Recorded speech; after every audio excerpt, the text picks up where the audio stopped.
My name is Catherine Walsh. I'm a director in Mazars outsourcing division based in the Dublin office. Just some quick background on Mazars. And just to say, I'm not an IT expert, so I'm coming at this from the perspective of the business entity dealing with complying with regulation on a daily basis. Mazars are a large professional services organisation. We have operations in 69 countries worldwide. We employ 13,000 professionals. We'll turn over €1 billion this year, and we're one of the largest, fastest growing professional services organisations worldwide. We, on a daily basis, are assisting our clients in dealing with their compliance requirements and in minimising the cost of doing so. Compliance, governance and regulation, to most business people, that means more cost, more work, more headaches. When in reality, it can mean an opportunity to review our processes and our systems. And when we do, we often discover that there are areas for improvement, though we may not always admit it. And when we apply the changes necessary, our processes may be streamlined, and we may in fact deliver a more cost-effective and efficient service with improvements to our bottom line. In the current climate, virtually every day we hear of organisations who are not compliant and who are not meeting their regulatory obligations.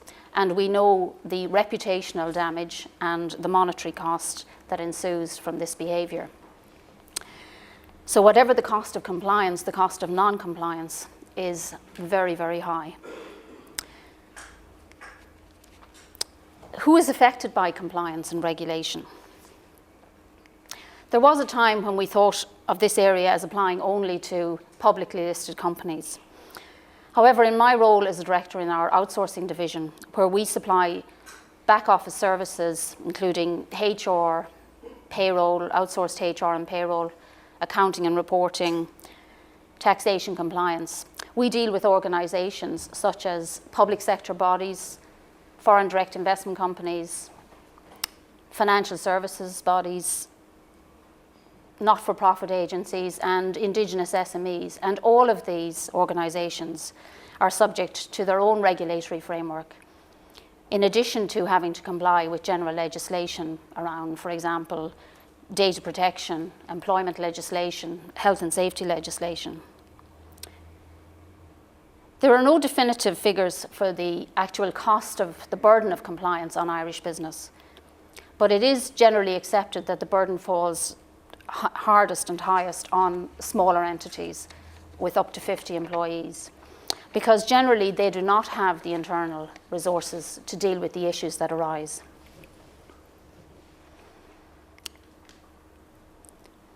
So as I said, I'm going to come at this from the point of view of the person coping with delivering on compliance on a daily basis.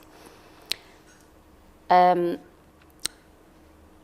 I said, we operate an outsourcing division from our Dublin office. We also provide outsourcing services across our 69 areas of operation, 69 countries. And recently we undertook a review of our systems and controls to ensure that our risks were minimised and that we were meeting our compliance requirements, specifically under data protection legislation. The dramatic rise in technology has proved to be a transforming tool for businesses such as outsourcing services businesses, as it has for all organisations. It has brought about a transfer from paper-based processes to more efficient technology-based processes. In addition, the improvements in communication with access through the web to various applications has allowed us to provide non-core services to our clients, irrespective of distance and location.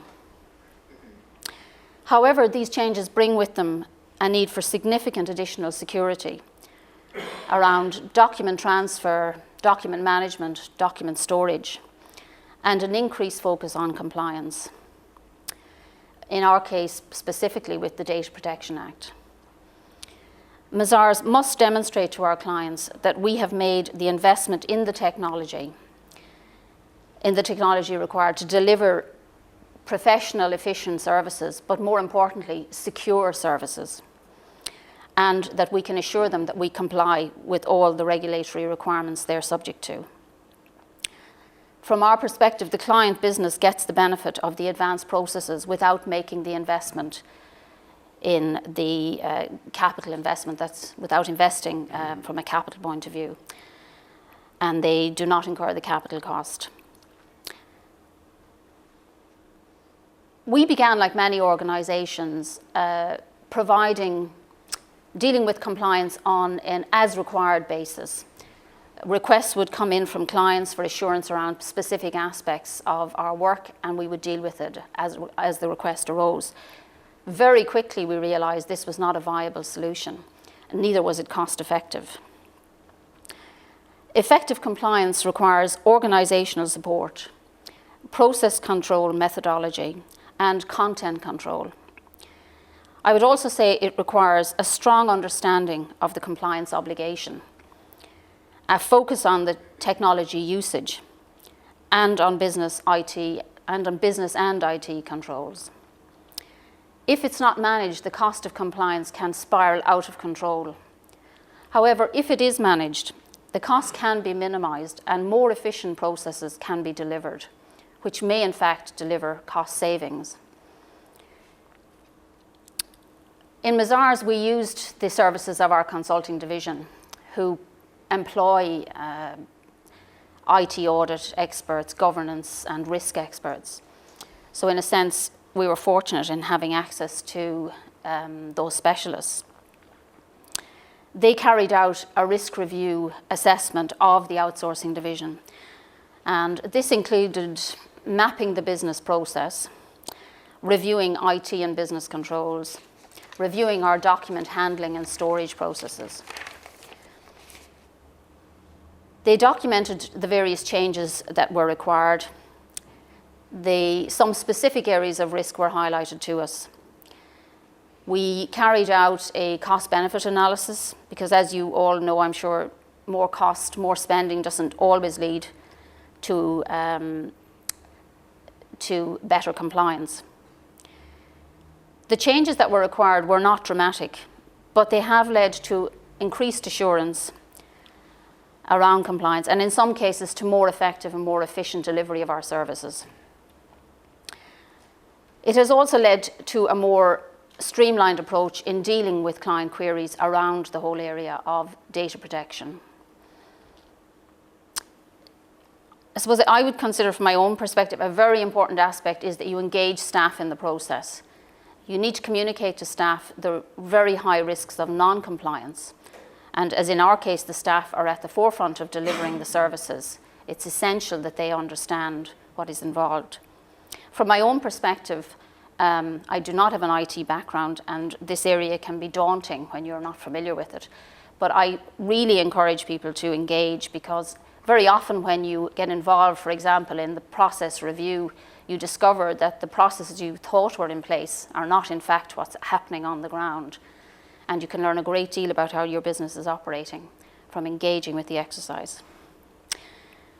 I suppose in Mazars, we view the investment in this area as a long-term strategic investment in the firm, because without this assurance, the business is not viable long-term.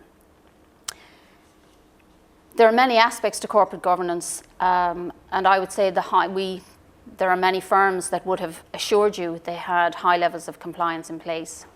And we have seen since the disasters that have befallen some of those bodies. So I would say, the ethical conduct of business is the overriding assurance of compliance. No matter what IT security or procedures you have in place, you must have leadership by example and ethical conduct of the business. What we learned, or what we learned in our outsourcing division, you need to assign the responsibility for this project or this process to someone who will champion your cause. Otherwise, it's inclined to be left to one side and dealt with as on an emergency basis. You will need access to professional advice. There are a lot of skill sets required. As I said, get involved and understand the issues. You will learn, I certainly learned a lot about how our processes are actually working in practice. Encourage your staff to get involved, and overridingly, a strong ethical value within the firm, strong mission statement is the overriding assurance of good compliance. In Mazars, we view this investment as, a unique selling point for our services, and we hope it will, prove to be advantageous in business development. So, thank you very much for your time.